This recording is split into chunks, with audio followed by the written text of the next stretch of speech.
The Queen of V1's Queen Nadia revealed that Moboy's Munetsi and Stuart Nyamayaro scammed her out of $800, claiming that they were able to bring back her banned Facebook page. Musikana oti now Moboy's Munetsi ava kungoignora mamessages ake haachataure naye sezvaaimboita pekutanga. Kusangana kwatikuita zvakare pachanel ino, chanel yeZim Witness TV. Pandinodzoka nemaupdates akasiyana-siyana, ndinoti kana kari kekutanga kusvika pano, ndinokumbirawo ungobaya button rekusubscribe, then turn on the notification bell kuitira kuti usarasikirwe neevery update yandinodzoka nayo pano nguva nenguva. Ladies and gentlemen, nyaya yandadzoka nayo pano inyaya yaQueen Nadia, uyo akaita mbiri pamwedzi yapfuura nenyaya yekuita maviewers achiratidza sikarudzi yake pamasocial media platforms, kunyanya kuFacebook uko kunova akazoripoterwa nevanhu peji rake rikabanwa. Kubanwa kwakaitwa Queen Nadia uku zvakaita kuti atsvage vanhu vanomubatsira kudzora peji rake sekutaura kwake. Queen Nadia anoti Moboy's Munetsi referred her kuna Stuart Nyamayaro kuti amubatsire kudzora page sezvo achizivikanwa nembiri yekudzora maFacebook pages anenge abiwa kana kuhekwa. Zvisinei, Queen Nadia anoti akanzi panodiwa $1.5 kudzosa page, asi iye akakwanisa kumbobhadhara $800 akamirira kuti page ridzoswe, asi Nyamayaro wacho akakundikana kudzora page, izvo zvazoita kuti Queen Nadia abude achifumura zvakaitika zvose. So ndichakuplayirai audio yaQueen Nadia achitaura naKB Muronda zvese zvakaitika. Asi kana mapedza kuteerera nyaya iyi, ndinokumbirawo muuye mucomment section muchitiudzawo zvamunofunga pamusoro penyaya iyi, kuti uriwe mutongi gava unoitongawo sei. Nanchitofunga ndakatorara panapa kuti Mwari ndakadyirwa $800 mukoma nevanhu vamunotoziva, vamunototi macelebrity here kana kuti ndanchitonaandiri panapa ndatombochema zvikundistressa zvingaite zvokuti situation yandiri mungonzwa henyu ndichitaura ndatone 3 days nokudya nochi zvaingondistressa kudhara, but zvatozoita wese ndakubatanidza kuti mari dzandiri kubudisa dai mari iripo handiti iri kutobetsera zvimwe zvinhu.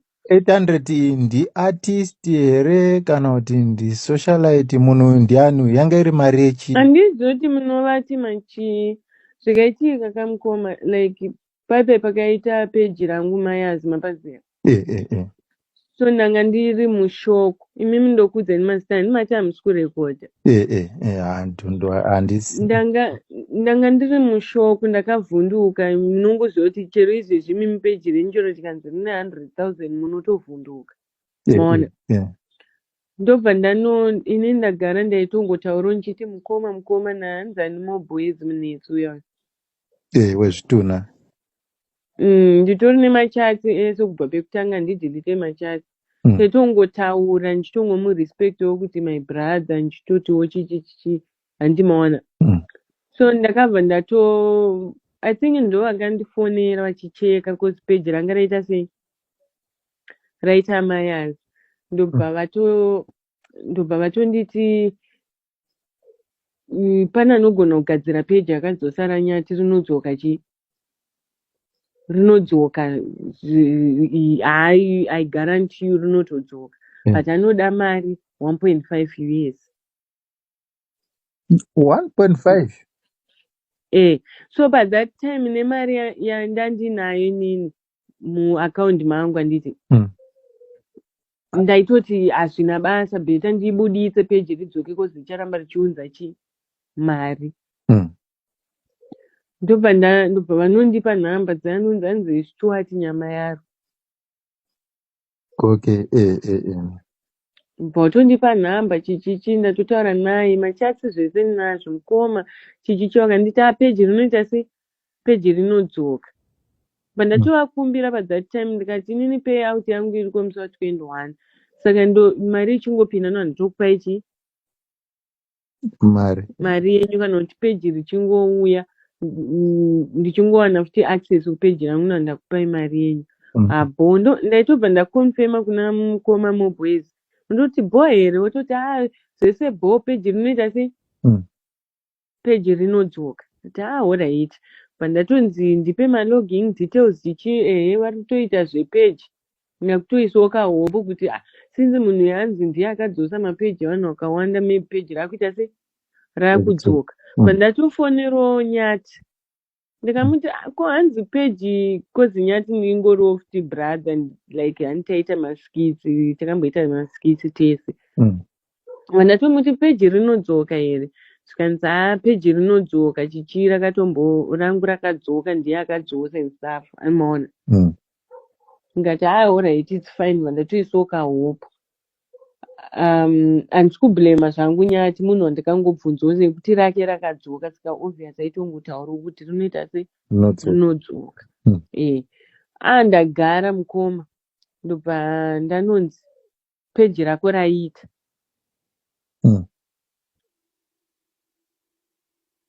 pasina mahours but chimbomira ndikuti zvoni madetails zvese ndianga anazvo zvepeji ndatomupa malogin details chitondisendera kuti akatoisa palaptop handimaona ndobva ndatomuti ndobva ati peji raita I think makatomboona mukoma moboys watomboposta peji kwavo achiti peji radzoka alright ndinawo mascreenshot acho then the next thing mandaona mheno vhidhiyo ravakaita mheno kuti vaedza kuti chii ndakatovabvunza kuinbox kuti bho here asi pane chandakanganisa vakati maya vanhu vanongotaura chichichii ndikati bho ndanzi peji radzoka zvikambati chimbomira kunhingirikina richazonyatsoita after 30 days because rine temporary restriction yepolice violation pandatoona chiemail chachikatonyorwa kunzi this is temporary chichichichi handiti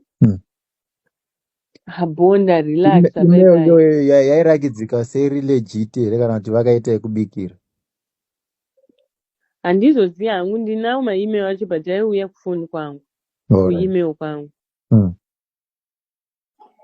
yanga yainzi iri kubva kupi kufacebook kana kuti yanga isina madirection ekuratidza but yaita kunge iri kubva kufacebook meta chichege ndichakutumira mascreenshot ndingokuratidzai but musasiyane nazvo ndingokuudzaiwo zvangu kuti ndonzwobatikana aiwa haisi nyaya steri saka vadaro takagara 30 days dzapfuura of which mari yangu yakabva yapinda mari yangu yese yakabuda mupeji riyari yese yafebhu yamarch mari yese yakaita sei yakabuda ndikunyepa ipapo so pakapinda yekutanga ndobva ndatoti mhino zvakangoitika mupfungwa dzangu ndatovapa 1.5 us yavo ka1 ndobva ndangopindwa ende vaitoida ndangopindwa nepfungwa yekuti but why ndobhadharire yese yakwana 30 days dzakutopfuura hapana kana update pachi mari iyi yaidiwa navo vese vari 2 here kana kuti mari iyi yaenda kunani munhu akandiudza kuti pane munhu anogadzira peji ende anoda 1.5 ndimukoma moboys ndisingazive kana vaizivana kuti vachazogovana kana kuti chii so inini mari ichingopinda isina kana pipa uchitonipa notification isina kana 10 minutes mukoma ndandatomufonera steward ndikati mukoma ndoisa mari papi but ndichambokuisira ichi ndatomunyepera kuti haina kupinda yese but yafebhiyo yange yatopinda chii yese mona pandamisira $800 papaypal chikatanga ndishoka nje kuti pepa yandakapiwa ka zita racho raitonge ritori rechikadzi maona ndobva ndatomupa mascreenshot vese namoboys ndikati ndaisa mari chichichichi andimaona saka chiminzi possibility yekuti zvazviri vanga vaitocommunicata panyaya yese nemaprocesses zvese zvaitika because kuti zvinzi peji raita hauziriwo wakaudza mukomana wezvitunhu iyo mukoma moboys ndo akatondifonera ndakatorelaxa wakati peji rako raita ndakatofara ndinotarisa peji which means ndikuona richingori vanga same communication haina kubva kwauri yakabva kuna Stuart. vari 2 so Oh. vadaro ndaisa 800 iya ndarelaxa peji hakuna mukoma mwedzi dha then handii ndaisa 800 after tofunga some days ndakatanga kunetswa naStuart achinyora message every day, I don't like this, hey, mari yangu, hey, you scammed me, hey, antimaona machati ndinawo ndipo ndakatozoona kuti apa wainzwa skama chii apa chii chaunga waita apa chawainzwa skama munhu koza handina kusenda balance peji ranga radzoka here harina but balance yakutoita se balance yakudiwa but apa inini ndine mubvunzo wekuti mari iwewe yawaibhadhara yekudzosa peji ratorwa naZuckerberg ndo pandoda kunzwisisa pabhozi kana zvinhu zvatorwa peji ratorwa neFacebook ivo vanoita sei bhozi havabvise vane mushini unobvisa violation ipapa handizive sekuti munhu unenge uri paproblem younenge ungoita zvese kuti ubatsirike andimaona so vadaro ndobva ndatanga kunetswa mukoma ambva ndatoona kuti so inini ndakatogaira maona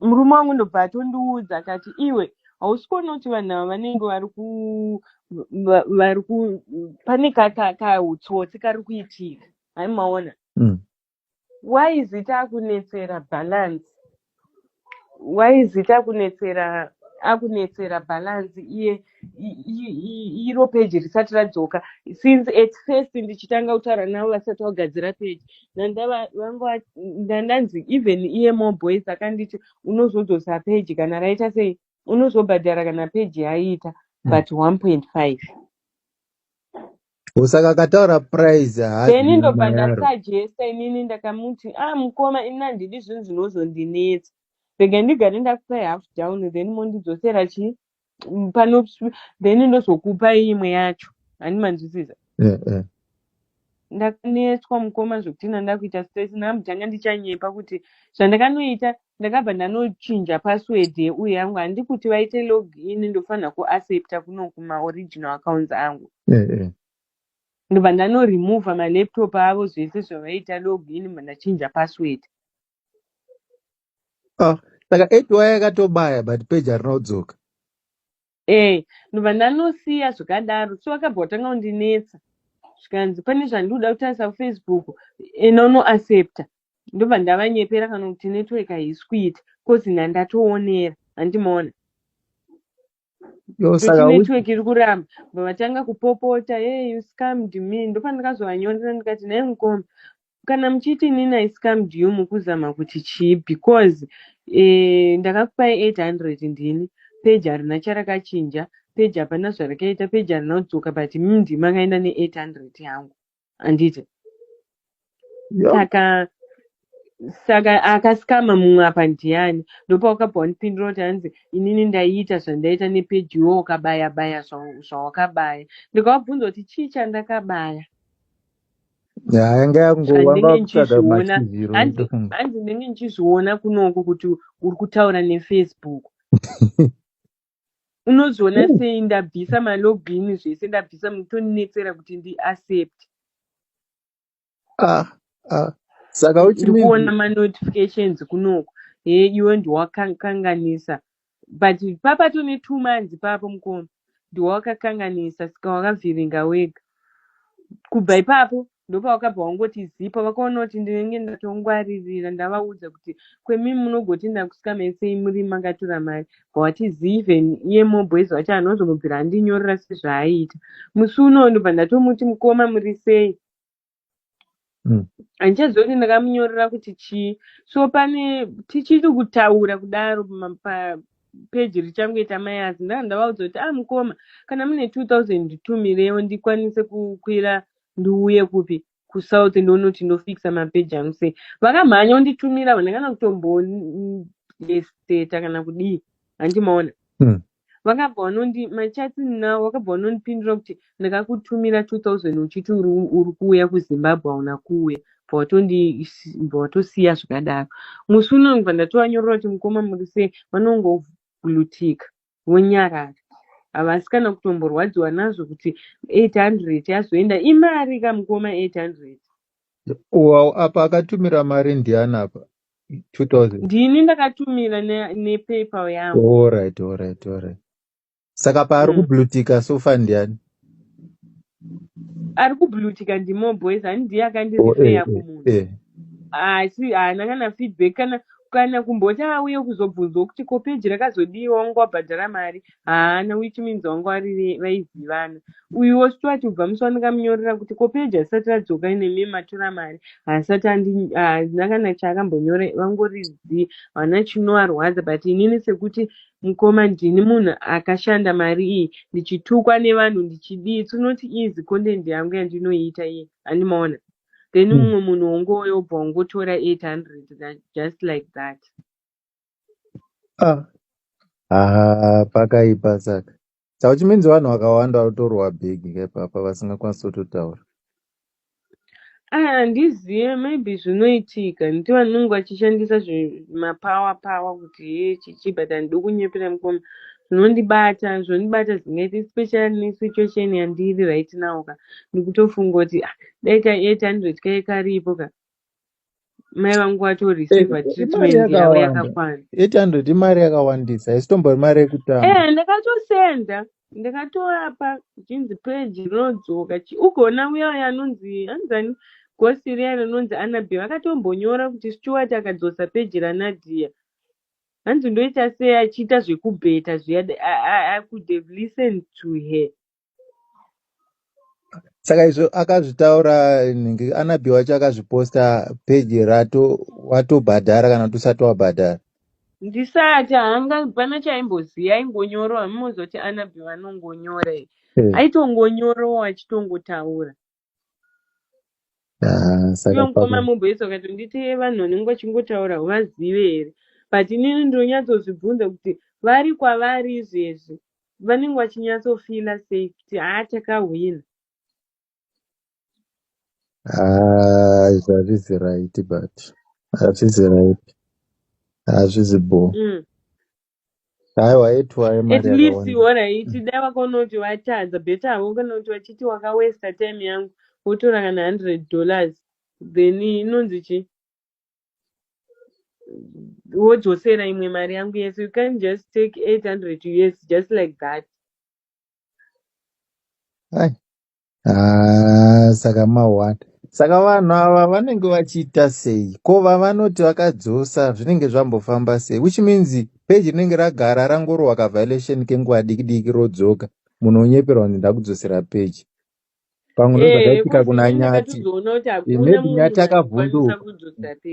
Ndofunga Nyati akavhunduka. Bozi maviolation neFacebook handisati ndakamboona munhu anoagadzira, anoadzosa, anodii. Unogona kuita appeal iwe pachako ukazviitira appeal wotoita. Saka kana yakanzi 90 days hazvichinje zvese zvezvi. Hapana kanguva sei mukoma ndakatombonyarara ndichiti gai ndivape mukana, maybe vachafunga vega, but